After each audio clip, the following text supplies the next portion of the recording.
The sun was setting over Pine Grove, casting long shadows across the quiet suburban streets. Officer James Reeves sat in his patrol car, drumming his fingers on the steering wheel as he watched traffic pass by. He'd already handed out 12 tickets today, but something about the way he operated made it clear these weren't just about public safety. His fellow officers had noticed changes in him over the past year. The once dedicated cop had become increasingly aggressive, especially during routine traffic stops. Some whispered about personal problems, others about power going to his head, but nobody stepped forward to address it. The thin blue line stayed firmly in place, even as complaints started piling up on the captain's desk. Through his tinted windows, Reeves spotted a silver Honda Civic approaching. The car was well maintained, nothing flashy about it, but something caught his attention. Behind the wheel sat a young woman, probably in her early 20s, focused on the road ahead. He noticed her checking her mirrors regularly, a careful driver by all accounts. Reeves flicked on his lights, watching with satisfaction as the Honda pulled over smoothly into a nearby shopping plaza parking lot. The driver had done everything right: signal on, careful movement, good choice of location. But Reeves wasn't interested in good driving today. In the Honda, Amy Chen was confused. She'd just finished her shift at the local bookstore and was heading home for a family dinner. Her dad was making his famous dumplings, a tradition whenever she came home from college for the weekend. She quickly checked her phone's clock, 6:15 p.m. If this didn't take too long, she'd still make it in time. Through her rearview mirror, Annie watched the officer approach. Something about his walk made her nervous. It wasn't the usual professional stride she'd seen in other officers. This one moved like he had something to prove, his hand resting unnecessarily on his holster despite the peaceful evening setting. License and registration, he barked before she could even roll her window down completely. Amy's hands trembled slightly as she reached for her documents. As the daughter of an FBI agent, she'd been taught how to handle traffic stops: stay calm, be polite, keep your hands visible. "Is there a problem, officer?" she asked, her voice steady despite her growing unease. Her father's words echoed in her head: "Always record any interaction with law enforcement." She subtly pressed the emergency button on her phone, an app her dad had installed that would start recording and send her location to him. "Broken taillight," Reeves replied curtly, though Emmy knew for certain her car had passed inspection just last week. She could see the reflection of her perfectly functioning taillights in the store window ahead. As Reeves walked back to his patrol car with her documents, Amy's mind raced. The officer's behavior set off all the warning bells her father had taught her to recognize. She typed a quick message to her dad: "Traffic stop. Something's wrong. Plaza near Richardson Street." What happened next would set in motion a chain of events that would shake the entire police department to its core. But for now, Amy sat quietly, watching Reeves in her mirror, unaware that her father was already in motion, that her simple text message had activated a response that would expose years of corruption and abuse of power. The evening air grew cooler as shadows lengthened across the parking lot. Other cars passed by, their drivers glancing curiously at the scene before continuing their evening commute. None of them knew they were witnessing the beginning of something much bigger than a routine traffic stop. In his patrol car, Reeves ran Emmy's information through the system.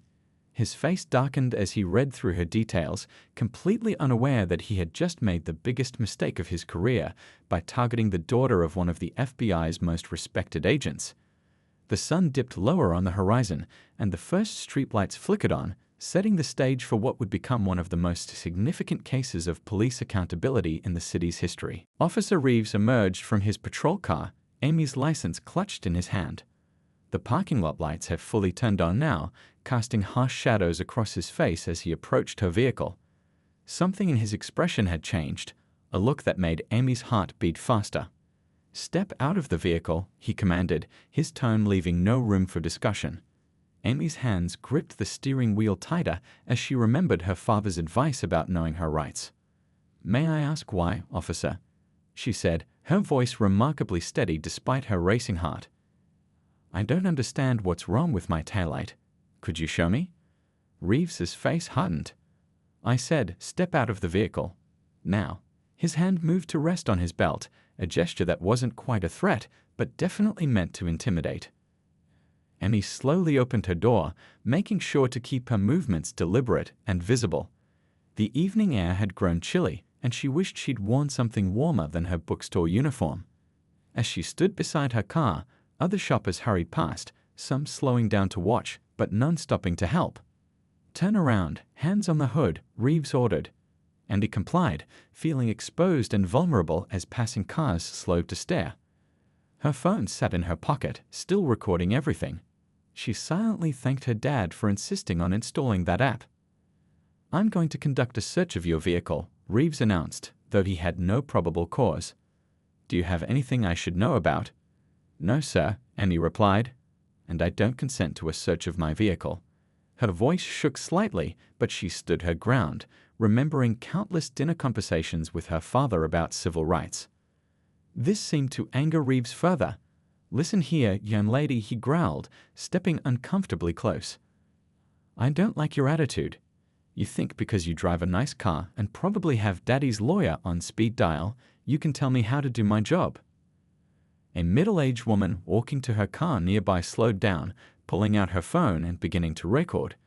Reeves either didn't notice or didn't care as he continued his intimidation tactics. "I'm getting real tired of you people thinking you know the law better than I do," he continued, his voice getting louder. "Maybe a night in county lockup will teach you some respect." Amy's hands trembled against the hood of her car, but she kept them visible and stayed silent. Her father had always said that in situations like this, sometimes silence was the best defense. She could feel tears forming in her eyes but refused to let them fall. More phones had appeared in windows and doorways of nearby businesses. The owner of the pizza shop next door stood in his doorway, frowning as he watched the scene unfold. The evening crowd was growing, and with it, the number of witnesses. Reeves began roughly searching through Amy's car, tossing her college textbooks onto the ground and emptying her gym bag onto the passenger seat. When he found her phone, he snatched it up, not realizing it was still actively recording and transmitting everything to her father. "Well, what do we have here?" he said, waving the phone in front of her face. "Planning to make some complaint about police harassment? That's not going to work out well for you." What Reeves didn't know was that every word, every action was being recorded not just on Amy's phone, but on dozens of others around the parking lot. His body camera, which he thought he'd switched off, was still running thanks to a recent department update he hadn't bothered to learn about. As the situation escalated, nobody in that parking lot realized they were witnessing more than just another case of police overreach. They were watching the beginning of the end for a corrupt officer who had terrorized the community for far too long. And less than 2 miles away, an FBI agent was already in motion, about to turn this routine traffic stop into something that would change the entire police department forever. The digital clock on the storefront behind them blinked 6:45 p.m. In just 15 minutes, everything would change, but for now, Amy stood quietly, hands still on her car, praying her father would arrive soon. The growing crowd of witnesses, the running cameras, and a father's determination were about to converge in a way Officer Reeves never could have anticipated. Special Agent David Chen sat in his home office, surrounded by case files and the gentle hum of his computer. The family's dinner preparations downstairs had filled the house with the aroma of his wife's cooking, but his attention was fixed on a particularly troubling police corruption case. 20 years in the FBI's Public Corruption Unit had taught him to trust his instincts, and something about this case wasn't adding up. His phone buzzed on the desk. One glance at the screen made his heart stop. It was the emergency alert from Amy's safety app. Within seconds, he was watching the live feed from her phone, his trained eyes taking in every detail of the situation. The officer's aggressive stance, the unnecessary commands, the intimidation tactics, he'd seen this pattern before. "Not my daughter," he muttered, already moving. His chair hit the wall as he stood, grabbing his badge and weapon from the safe. The house seemed to transform around him as muscle memory from countless FBI operations took over. He was no longer just a worried father. He was a federal agent responding to a crime in progress. "I'll be back late," he called downstairs to his wife, his voice steady despite the anger building inside him. He'd learned long ago that anger needed to be controlled, channeled into effective action. As he rushed down the stairs, his wife appeared in the hallway, concern etched on her face. She knew that look. It was the same one he'd worn during major operations. "It's Amy," he said simply. Understanding flashed across her face, and she was already reaching for her phone to alert their family lawyer. 25 years of marriage to an FBI agent had taught her exactly what to do in crisis situations. The garage door opened with agonizing slowness. David's unmarked FBI vehicle sat ready, its powerful engine humming to life as he turned the key. The GPS tracker on Amy's phone showed her location at the shopping plaza just off Richardson Street. A 4-minute drive if he hit all the green lights. As he pulled out of the driveway, David activated his vehicle's hidden emergency lights. His mind raced through protocols and procedures, years of training fighting against paternal instinct. He wasn't just rushing to save his daughter, he was gathering evidence, building a case, and preparing for what could become a major investigation. His hands-free phone system connected automatically as he drove. "This is Special Agent Chen," he spoke clearly into the air. "I need immediate assistance at the Richardson Street Plaza. Possible civil rights violation in progress. Officer involved." The dispatcher's response was immediate, professional. They'd worked together before. Through his earpiece, he could hear the continuous audio feed from Amy's phone. The officer's voice grew more aggressive with each passing moment. David's jaw clenched as he heard his daughter being threatened with arrest, but his training helped him focus on the details: times, badge numbers, witness presence. At the next red light, he sent a rapid series of texts to his FBI task force. They'd been investigating police corruption in this precinct for months, and this incident could be connected. Within seconds, responses started flowing in. His team was mobilizing, ready to support their leader and gather evidence. The shopping plaza came into view ahead. David could see the gathered crowd, the phones recording, the flashing lights of the patrol car. His daughter's silver Honda was clearly visible, and his trained eye immediately spotted at least 7 witnesses filming the scene. Everything was being documented, just as he'd always taught Amy.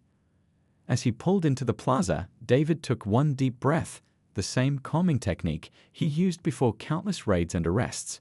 But this was different. This wasn't just another case. This was his little girl being harassed by someone who'd sworn to protect and serve. The clock on his dashboard read 6:47 p.m.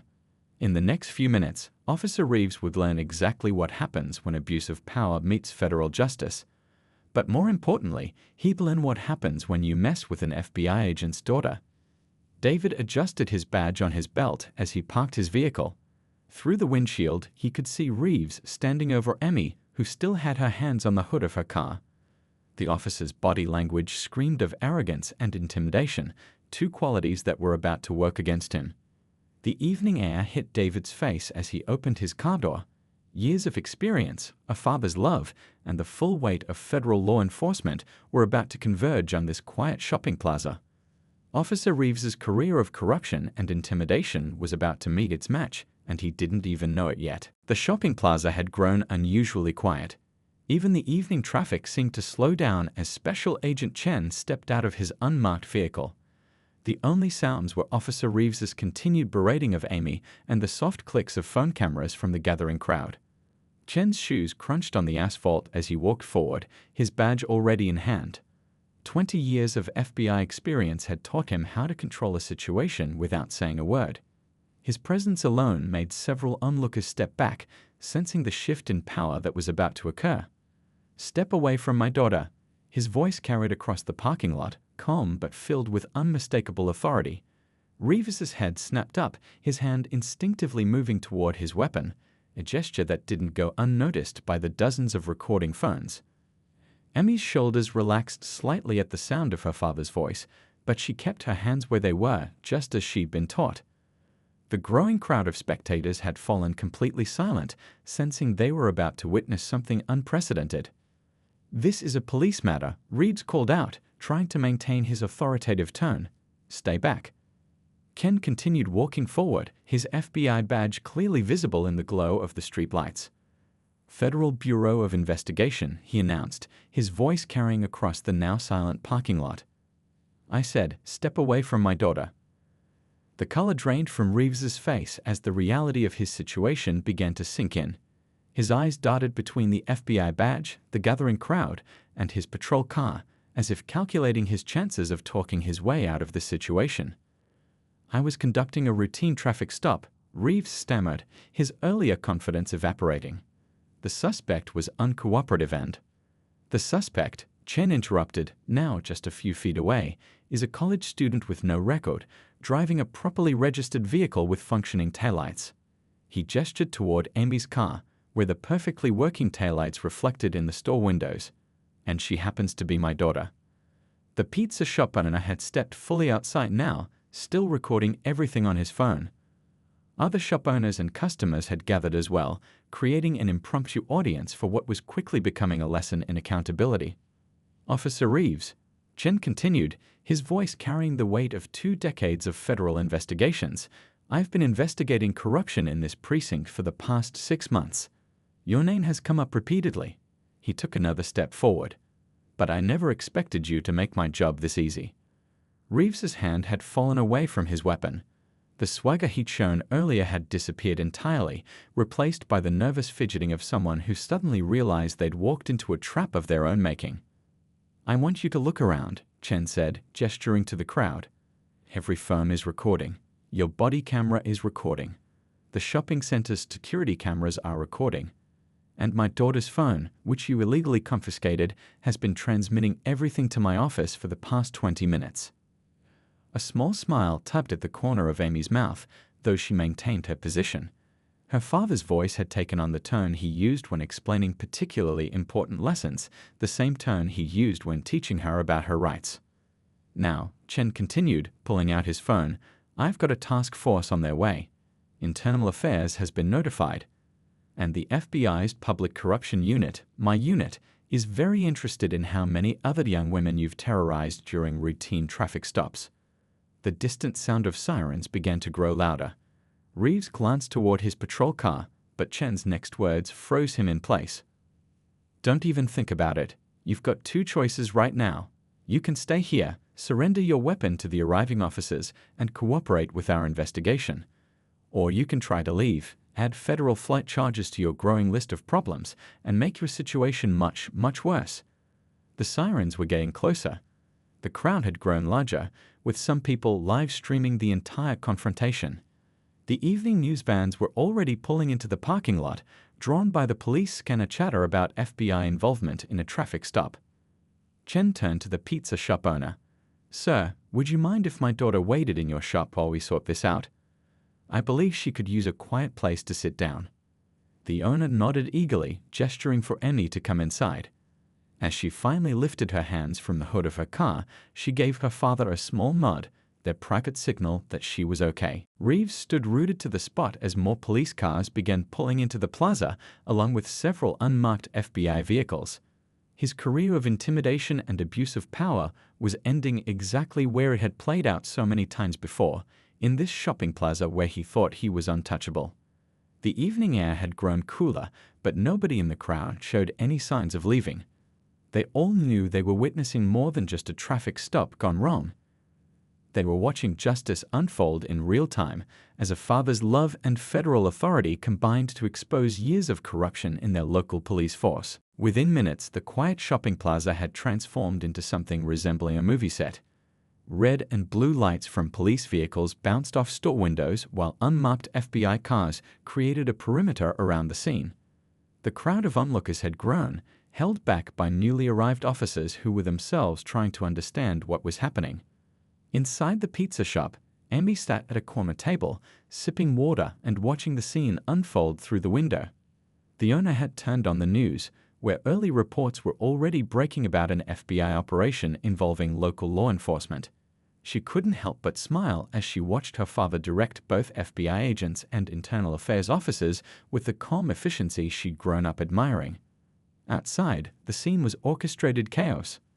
Agent Chen had smoothly transitioned from angry father to lead investigator, coordinating with various law enforcement agencies arriving on scene. Officer Reeves sat in the back of an internal affairs vehicle, his earlier arrogance replaced by visible concern as he watched more investigators arrive. "We need every camera angle," Chen instructed his team. "Traffic cameras, security footage from all these stores, body cam footage, and every civilian recording. He turned to a group of FBI tech specialists who had just arrived. Pull the GPS data from his patrol car for the past 6 months. I want to know every traffic stop he's made. The pizza shop owner approached Chen with his phone. I've got the whole thing recorded, he said, his voice carrying a slight tremor of excitement. Been watching that officer harass people in my parking lot for months. Never thought I'd see someone finally stand up to him. A young woman stepped forward from the crowd. I have videos too, she said quietly. From 3 months ago. He did the same thing to me, but nobody believed me when I reported it. More people began to emerge, each with similar stories, each with evidence they'd been afraid to share before. Chen's team moved quickly, gathering statements and contact information. What had started as a father protecting his daughter was rapidly expanding into something much larger. The evidence board back at FBI headquarters would soon be covered with a pattern of abuse that had gone unchecked for far too long. Internal affairs officers were already reviewing Reeves's body camera footage from previous stops. Their faces grew increasingly grim as they scrolled through video after video of similar incidents. One officer shook his head in disgust, removing his hat as he watched particularly troubling footage. Agent Chen called out one of the FBI tech specialists, waving from her laptop setup in the back of a surveillance van. We've got something interesting here. Officer Reeves's traffic stops show a pattern. Young women, usually alone, always in this same 5-block radius. And look at this. She turned her screen to show a series of text messages between Reeves and other officers. Chen's eyes narrowed as he read. The corruption wasn't isolated. Reeves was part of a network, and they had just pulled the first thread that would unravel the entire operation. News vans had started arriving in force now, their satellite dishes reaching into the darkening sky. Reporters stood in front of cameras, gesturing to the scene behind them as they described the unfolding events. What began as a routine traffic stop has exposed what sources say might be a widespread pattern of police misconduct. Amy watched from the pizza shop window as her father coordinated with the U.S. Attorney's Office over the phone. She knew that look on his face, the same one he got when pieces of a puzzle were finally falling into place. This wasn't just about her traffic stop anymore. This was about every person who'd ever been afraid to speak up, every complaint that had been ignored, every abuse of power that had gone unchallenged. The shop owner brought her another slice of pizza. Your dad, he said, nodding toward the window, he's going to change things around here. Amy nodded, knowing it was true. Change was already happening. You could feel it in the energy of the crowd, see it in the faces of the officers who were doing their jobs properly, hear it in the voices of people finally ready to tell their stories. As night fell completely, the plaza became a sea of flashing lights and activity. Evidence was being collected, statements taken, and years of silence were being broken. Officer Reeves sat in the internal affairs vehicle, watching as his world unraveled, while Agent Chen stood at the center of it all, turning one act of corruption into a catalyst for systemic change. The evening news would lead with the story of how a father protected his daughter, but the real story was much bigger. It was about how one moment of accountability could spark a movement, how years of injustice could begin to be undone in a single evening, and how the courage to stand up to corruption could inspire others to find their voices. The authorities moved swiftly to bring the corrupt police officer to justice. As soon as his incriminating meeting with the FBI agent's daughter ended, a team of federal agents swarmed in from their hiding spots. They surrounded the surprised cop, weapons drawn and badges out. Police, get your hands up where we can see them, one agent shouted. You're under arrest. The crooked cop sputtered in angry disbelief, but the agents quickly wrestled his hands behind his back and snapped on the cold metal handcuffs. He was caught red-handed, and there was no escape. The lead FBI agent approached, barely able to contain his anger and disgust. This man had ruthlessly stalked and threatened his precious daughter. He wanted to thrash the dirty cop senseless, but he maintained his professionalism, letting the wheels of justice turn as they should. You're under arrest for felony stalking of a minor, deprivation of rights under color of law, witness tampering, and a slew of other charges, the FBI agent growled at the restrained officer. You'll be rotting in a prison cell for a long, long time. The dirty cop glared hatefully at the agent but stayed silent. He knew he was busted, and anything he said would only dig himself into a deeper hole. Word of the corrupt cop's dramatic public arrest spread like wildfire through the police department and the community. His colleagues were stunned that he would stoop so low as to target an innocent teenage girl, but the evidence was undeniable and damning. Within 24 hours, the police chief stripped the crooked cop of his badge and gun pending criminal proceedings. The police union also refused to support him given the severity of his misdeeds. He was on his own, a pariah in the law enforcement community. The district attorney's office worked closely with the FBI to bring a rock-solid case against the former officer. The audio and video evidence alone was enough to guarantee a conviction, but they also had witness testimony from the agent's daughter and others who had been victimized by the cop's abuse of power over the years. In his first court appearance, the disgraced officer was slapped with a $1 million cash bond due to being a flight risk and danger to the community. He glowered silently from behind the defense table, eyes fixed straight ahead, as the judge and prosecutors laid out the long list of grave charges against him. Faced with an ironclad case and the prospects of a lengthy prison sentence, the cop eventually accepted a plea deal. He pled guilty to felony stalking and witness tampering charges. At his sentencing, the judge castigated him for his appalling breach of public trust and utter moral bankruptcy. "You were sworn to uphold the law, but instead you became the worst kind of predator," the judge scolded him harshly. "You betrayed your oath, your community, and innocent children. There is a special place in hell for crooked cops like you." With that, the judge sentenced the cop to 20 years in state prison, with eligibility for parole only after serving 10 years. A huge cheer erupted in the courtroom from the agent's family and others the cop had victimized. Justice had been served. As the former officer was led out of court in an orange jumpsuit and shackles, he turned to glare at the FBI agent one last time. But the agent just stared back with a grim, satisfied smile, unblinking. The monster had been slain. In the aftermath of the dirty cop's downfall, the FBI agent and his family slowly began to pick up the pieces. His daughter went to therapy to process the trauma of being stalked and terrorized. It would take time, but she was a strong young woman with a loving family. She would be okay. The agent himself threw his energy into advocating for law enforcement reform. He knew that his daughter's horrific experience was far from an isolated incident. Across the country, bad cops abused their power and victimized vulnerable citizens every single day. He became a vocal proponent for stronger oversight, harsher penalties for official misconduct, and a cultural overhaul in policing. It was an arduous uphill battle, trying to change entrenched systems and attitudes. But the agent was a fighter. He had taken down terrorists, drug lords, and human traffickers. Dirty cops didn't scare him. The law enforcement community was shaken by this scandal in its ranks. The cop's brazen abuse of power sparked uncomfortable but necessary conversations about the need for more accountability and higher professional standards. And the FBI agent was there at every turn, pushing for substantive change. For the agent, it all came back to his daughter and every innocent son and daughter preyed upon by those who hid behind a badge to inflict harm. He couldn't turn back time and erase what the dirty cop had done to his own flesh and blood. But the agent vowed to do everything in his power to prevent it from happening to anyone else's child ever again, even if it meant spending the rest of his life locked in a battle to reform law enforcement from the inside out.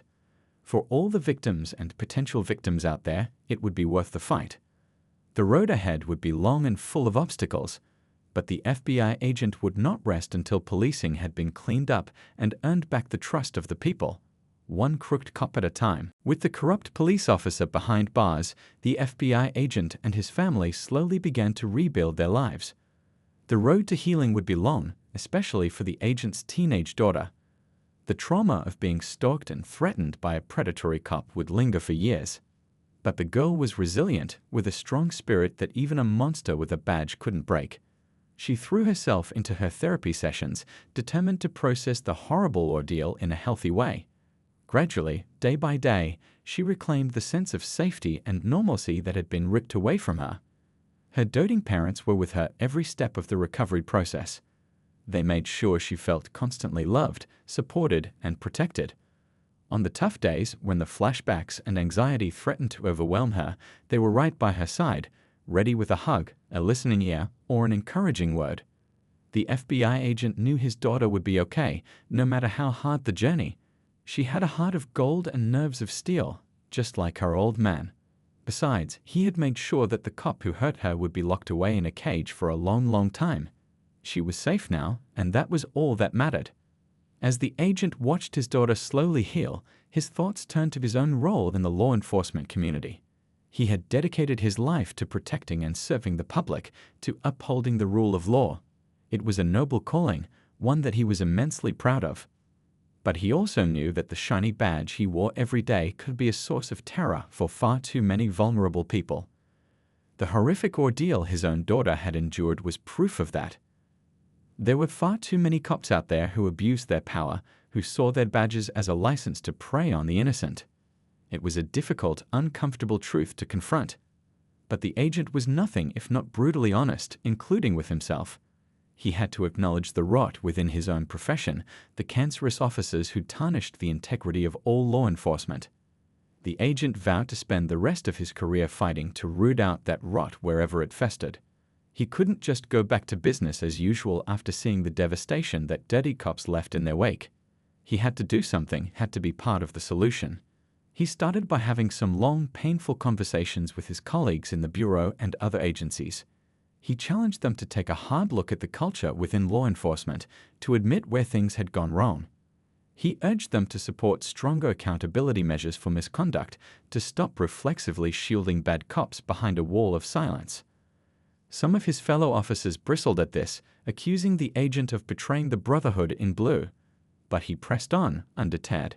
He knew that the only way to truly honor the noble calling of law enforcement was by constantly striving to be better, to weed out those who abused the badge.